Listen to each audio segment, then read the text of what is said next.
DG2LZ Studio.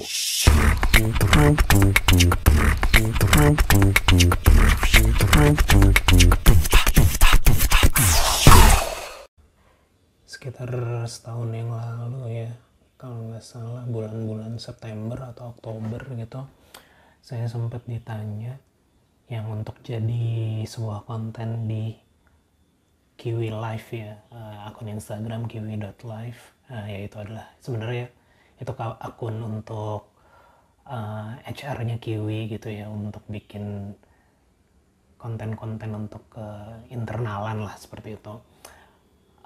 Saya ditanya terkait dengan bagaimana cara manage energi, padahal sebagai seorang yang introvert, saya sebagai seorang yang introvert gitu, di acara-acara yang membutuhkan energi banyak gitu. Salah satunya adalah kayak conference kayak gitu.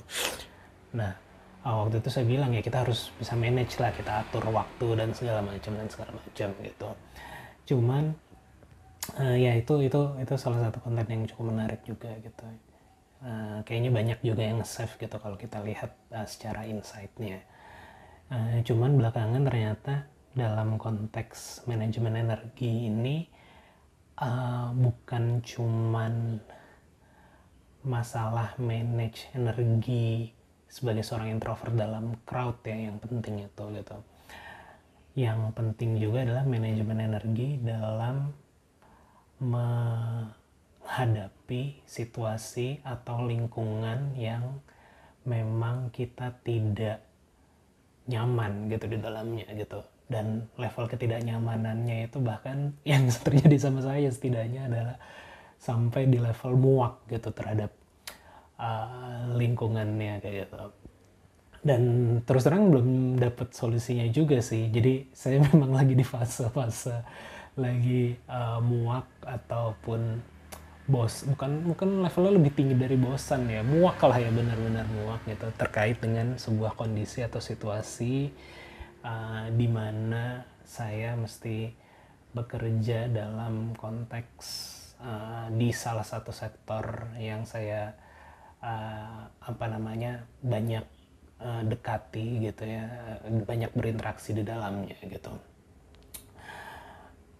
Dan itu membuat saya berpikir kan, kalau dulu ada credo istilahnya tuh power tends to corrupt, absolute power corrupt absolutely gitu ya. Cuman dalam konteks ini mungkin sebenarnya sekarang kan udah nggak ada absolute power ya, tapi lebih ke istilahnya mungkin distribute power ya. Kayak kemarin saya ngomong sama, beberapa hari yang lalu saya ngomong sama istri saya, kayaknya bukan cuman absolute power corrupts absolutely gitu, tapi juga distribute power corrupt distributely gitu, malah jadi merata gitu ya. Ini as a joke saja sih sebenarnya, tapi cuman itu adalah clue salah satu yang membuat belakangan ini saya lagi muak dalam menghadapi situasi-situasi seperti itu. Balik lagi bersama saya di podcast Ngobrol Bisnis versi Monolog. Sekarang persisnya tanggal 17 Desember tahun 2023, jam 15.58 ya, hari Minggu, habis asar gitulah waktunya. Udah lama nggak update gitu, jadi kita update aja si podcast ini gitu, karena memang akhir tahun nih lagi bener-bener kehantem sana sini gitu ya, maksudnya pekerjaan, kesibukan, terus juga runtutan ngejar target dan runtutan mengambil peluang yang lagi seru-serunya gitu ya. Tapi tadi ya adalah karena mungkin overwork gitu, bukan overwork juga sih, karena belakangan ini saya nonton video dari, ada sebuah video gitu di Instagram, kayaknya saya save atau saya like doang ya di Instagram, itu video dari Sam Altman gitu ya. Sekarang beliau adalah nggak tahu udah balik lagi atau belum ya, dia CEO-nya OpenAI ya, ChatGPT, terus ya grupnya lah gitu. Cuman kan belakangan berapa minggu yang lalu tuh, beberapa bulan yang lalu sempat dikeluarkan gitu, dipecat ya. Nggak tahu gosipnya sih udah balik lagi atau apa. Ya pokoknya dia lah yang ngomong, dan sebelumnya beliau juga adalah seorang investor dan pebisnis kayak gitu-gitu. Saya nonton sebuah video dari dia di Instagram itu yang bilang bahwa stres itu, atau misalnya bukan stres ya, burnout lah ya mungkin istilah yang lebih tepatnya, burnout itu sebenarnya bukan karena kita overwork gitu. Dan kayaknya saya yakin juga ya terhadap itu ya, bahwa kita burnout atau kita kelelahan dalam bekerja itu, atau stres dalam bekerja itu bukan karena bekerja terlalu banyak gitu, tapi kalau kata dia justru karena kita bekerja tapi tidak works gitu, tidak ada hasilnya gitu. Jadi apa yang kita kerjakan tuh tidak menghasilkan sesuatu gitu, dan itu yang bikin burnout justru. Jadi bukan kuantitas pekerjaannya sebenarnya, kuantitasnya begini banyak gitu,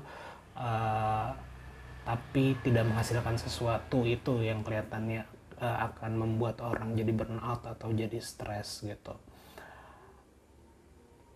Makanya banyak banget kejadian kejadian yang kita lihat gitu ya sehari-hari, atau saya lihat juga gitu, atau saya lakukan juga gitu. Kita tuh energinya tuh banyak banget gitu, bekerjanya banyak banget gitu, tapi tidak capek-capek gitu. Karena biasanya itu hal yang kita suka, atau sebenarnya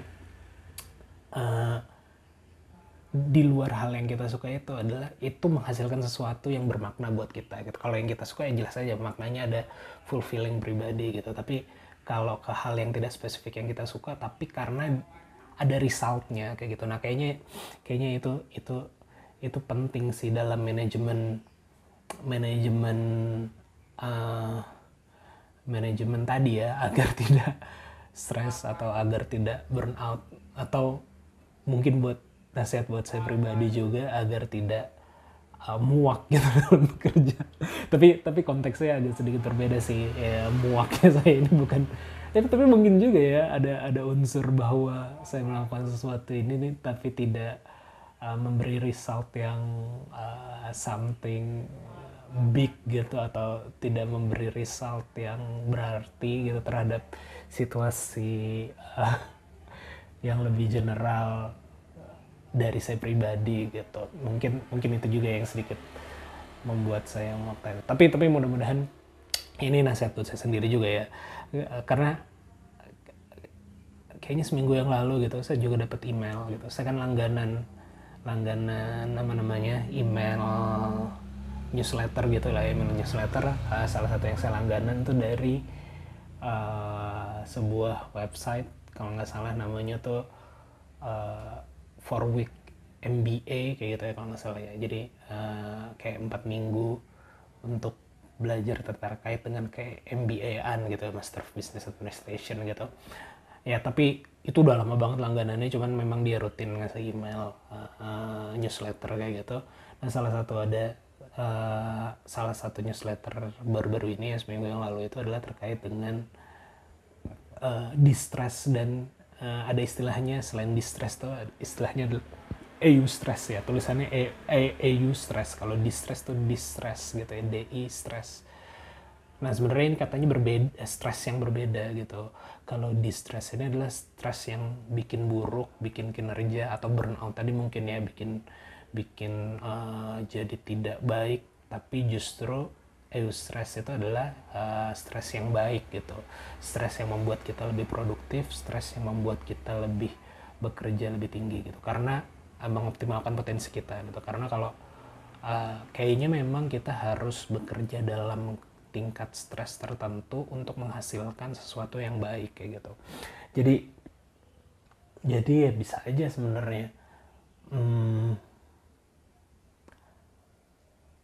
justru kalau dalam konteks saya ini, justru kemuakan ini atau kesalahan ini gitu mungkin tetap harus dijaga pada level tertentu agar bisa menghasilkan performa yang baik ya, kayaknya mungkin seperti itu gitu. Ya anyway, sebenarnya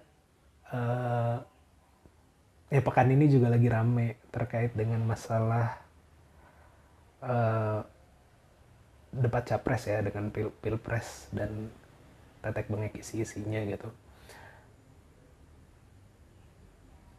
Saya sendiri belum nonton gitu, belum nonton full gitu, karena pas lagi debat capres itu siaran langsung, saya kebetulan lagi kurang sehat gitu, jadi agak sedikit istirahat gitu.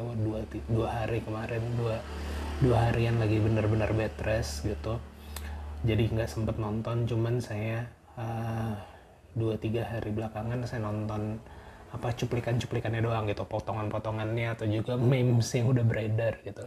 Sebenarnya buat menurut saya nonton debat capres itu penting juga gitu ya, terutama buat orang-orang yang belum memiliki pilihan gitu ya. Karena kalau yang udah memiliki pilihan mah pasti hanya untuk menguatkan pilihannya aja gitu, atau bahkan untuk mendiskreditkan yang non pilihannya gitu ya, nonton debat capres tujuannya gitu. Tapi untuk orang-orang yang belum punya pilihan, dan saya sendiri juga masih bimbang gitu ya, antara tiga pasang calon ini gitu.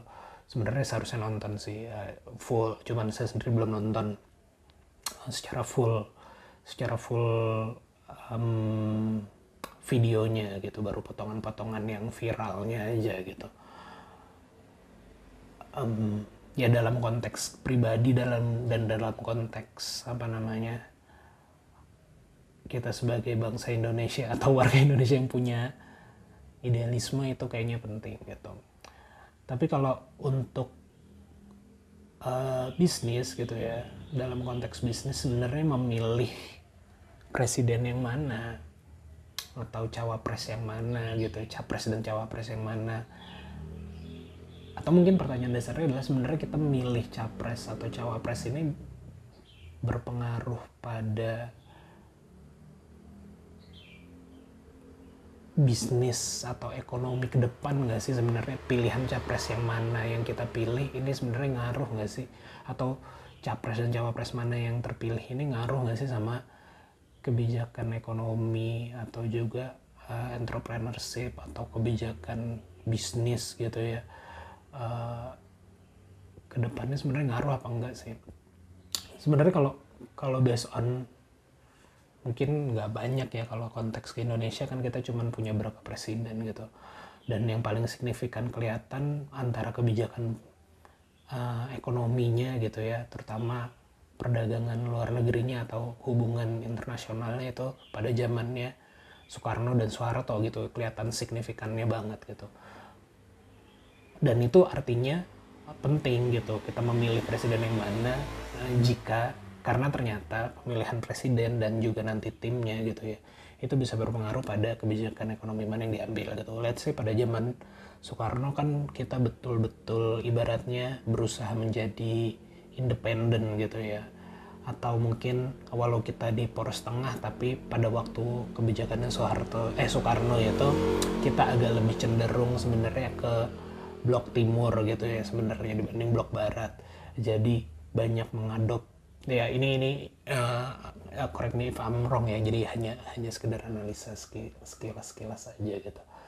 Makanya, dan berdasarkan cerita-cerita juga ya dari orang tua dan segala macam gitu, makanya agak sedikit sulit, investasi sulit masuk dan lain-lain, bisnis berkembangnya tidak terlalu pesat gitu, pembangunan tidak terlalu pesat gitu, berkebalikan dengan eranya Soeharto, terlepas dari korupsi dan keberlangsungan masa kepemimpinan yang panjang ya, 32 tahun gitu, tapi dia membuka keran investasi luar dan juga membuat pembangunan di Indonesia bertumbuh dengan pesat seperti itu.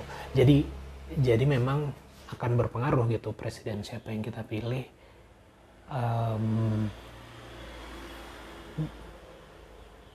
terkait dengan akan berpengaruh presiden mana yang kita pilih dengan ekonomi, dengan kebijakan atau strategi ekonomi dan bisnis Indonesia ke depannya. Terutama mungkin yang poin-poin tadi ya, mungkin ada kaitannya sama kebijakan fiskal gitu ya, kebijakan moneter juga mungkin pengaruh, atau juga mungkin yang tadi skala internasional gitu, itu akan berpengaruh gitu. Jadi buat teman-teman yang punya terutama dalam kepentingan bisnis punya area bermain di sana gitu ya, kayaknya penting memperhatikan calon presiden mana yang punya arah kebijakan yang mana gitu ya, sehingga teman-teman bisa memilih yang tepat gitu.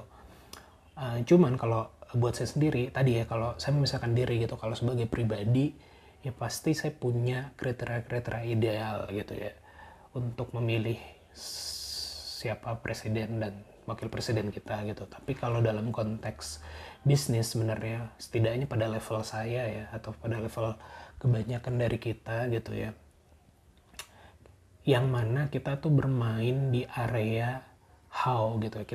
Kita menjalankan bisnis ini nih masih di level how-nya gitu, atau kita masih bermain dalam aturan gitu ya, bermain dalam aturan sehingga sebenarnya tidak berpengaruh siapapun presidennya, karena aturan apapun yang nanti akan dibuat gitu, kita pasti, atau aturan existing yang dilanjutkan atau aturan baru yang akan buat, kita pasti akan bisa beradaptasi dan tetap bermain di dalam aturan tersebut gitu.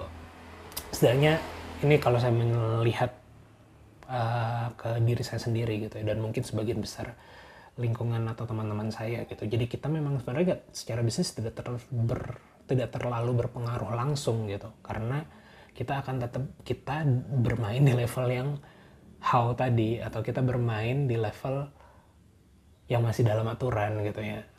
Kita bermain dalam aturan lah, aturan seperti apa kita akan bermain dalam situ gitu. Cuman ini yang level tengahnya gitu, orang-orang di level tengah memang tidak terlalu penting siapapun yang nanti jadi presiden, karena tidak terlalu akan berpengaruh tadi, karena kita masih bisa bermain lah di situ. Justru memilih presiden itu, atau siapa yang nanti akan jadi presidennya, akan jauh lebih penting untuk yang di level bawah gitu ya, karena bisa jadi mereka di level bawah tuh tidak punya kekuatan atau tidak punya kemampuan untuk bermain bahkan gitu ya, sehingga kalau kita di level menengah masih bisa bermain dalam aturan, mereka nih sudah terpojok dalam aturan gitu. Makanya satu-satunya cara adalah mereka memilih presiden yang bisa mengakomodir mereka untuk bisa naik level atau bermain dalam aturan tersebut gitu. Misalnya orang-orang yang sudah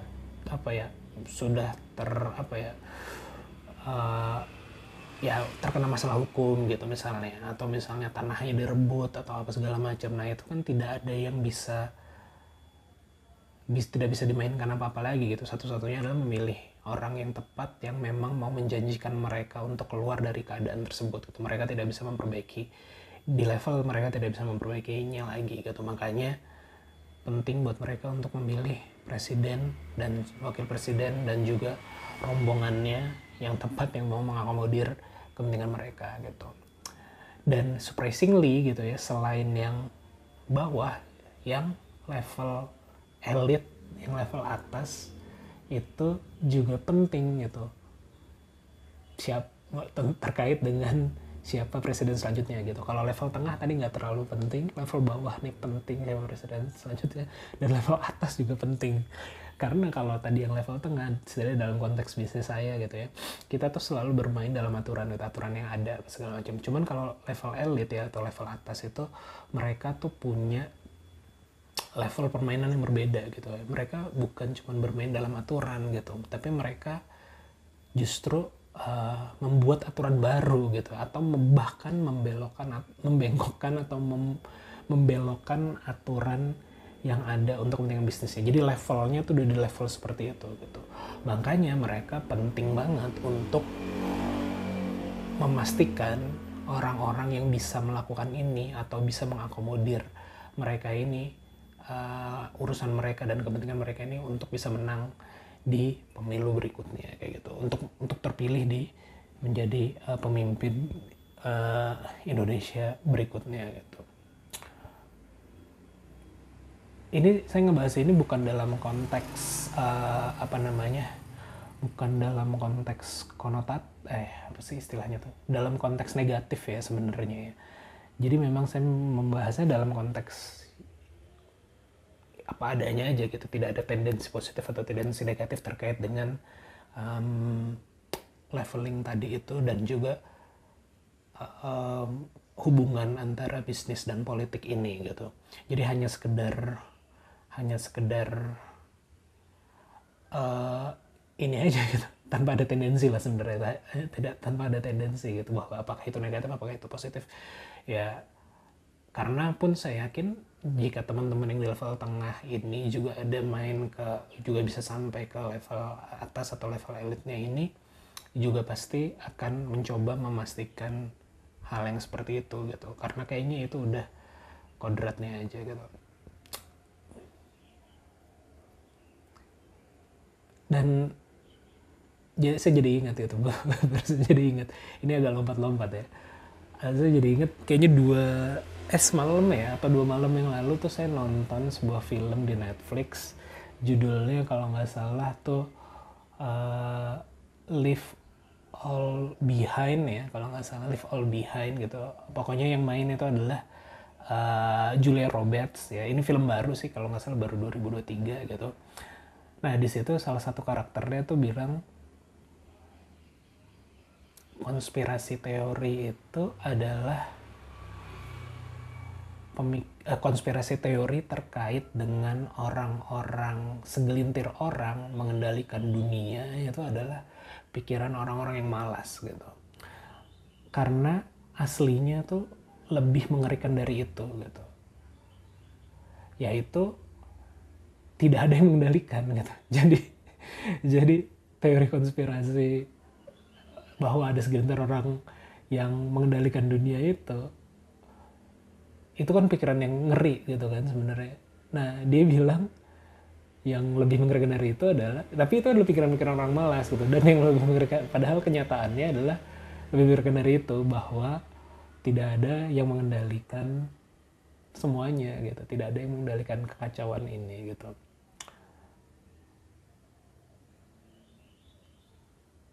Nah jadi, kalau sedikit mau berpikir eksperimental ya, dan kita tambahi sedikit bumbu-bumbu science fiction gitu. Misalnya dalam konteks ketiga capres, pasangan cawapres ini gitu ya, kita lihat ada capres-capres yang ini, sorry jendela kebuka jadi suara motor masuk. Ya dalam konteks ketiga cawapres ini kan kita lihat ada yang kelihatannya tuh tadi ya, mungkin bagian dari konspirasi atau teori elitnya tadi gitu ya, bahwa membengkokkan aturan untuk bisa melanggengkan perjalanannya gitu. Bukan dalam konteks, bukan hanya yang baru-baru ini terjadi dan kelihatan sangat kasar, yaitu masalah usia dan lain-lain yang baru-baru ini gitu, tapi juga yang sebelum-sebelumnya gitu, masalah presidensial threshold atau parliamentary threshold seperti itu kan juga cara untuk membelokkan aturan untuk melanggengkan kekuasaan lah sebenarnya. Jadi setidaknya tidak mengarah ke satu calon aja ya cerita saya ini gitu. Nah orang-orang ini ya, mereka ini yang membelokkan aturan ini untuk melanggengkan kekuasaan atau bukan melanggengkan kekuasaan, orang-orang yang membelokkan aturan ini untuk melancarkan tujuannya, untuk menjalankan tujuannya ini adalah seperti orang-orang yang no matter what harus melakukan apapun gitu ya, harus melakukan apapun yang terjadi gitu, harus berhasil apapun yang terjadi kayak gitu. Nah ini sebenarnya kalau kita bereksperimen pemikiran gitu ya, dan menyampurkan bumbu science fiction gitu ya, ini kejadiannya kalau di film-film ini kayak lagi di sebuah film yang menceritakan tentang perjalanan waktu gitu ya, dimana tokoh utamanya balik ke masa lalu dan dia mau melakukan apapun untuk merubah masa depan yang udah dia ketahui kacau gitu. Jadi bisa aja jangan-jangan bisa aja seperti itu gitu. Dan ini lagi seru-serunya karena ini udah 2/3 film dimana segala yang dia lakukan itu untuk merubah masa depan lagi dihina-hina dan dicaci maki dan segala macam, tapi no matter what dia harus akan tetap melakukannya karena dia tahu kalau dia nggak melakukan hal-hal yang kelihatannya tidak baik ini atau menghalalkan segala cara tadi ini, justru akan lebih buruk yang terjadi gitu.